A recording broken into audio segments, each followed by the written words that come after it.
Ընթանում 2026 թվականի ազգային ժողովի ընտրությունները եւ Շիրակի մարզում ընտրելու իրավունք ունի 209,519 մարդ, նրանցից մեկն էլ ես եմ։ Մարզում գործում է 220 ընտրատեղամաս, նշենք, որ ընտրատեղամասերը բաց են առավոտյան ժամը 8-ից, այսինքն ցանկացած քաղաքացի քաղաքացիական պարտքը կարող էր կատարել հենց սկսած ժամը 8-ից։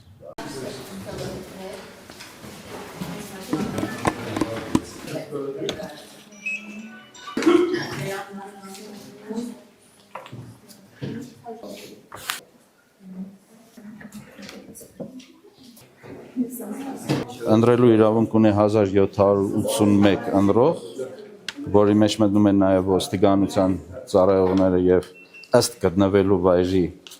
ընտրողները, ներկա պահին 15 հոգի են քվեարկել։ Նորմալ աշխատանքային ընթացք է, պատրաստվել ենք նորմալ, ժամը 8-ին բացել ենք ընտրատեղամասը, պատրաստ ենք ընտրություններին։ Խնդիրներ չեն առաջացել։ Թիվ 31-02 ընտրատեղամասում ընտրություն կատարողներից մեկն էլ Պապսեր Թորգոմ Սահակյանը։ Պապ հանուն ինչպիսի Հայաստանի ընտրություն կատարեցիր։ Մեր հայ ժողովրդի համար բարեկեցիկ եղնի, խաղաղություն եղնի,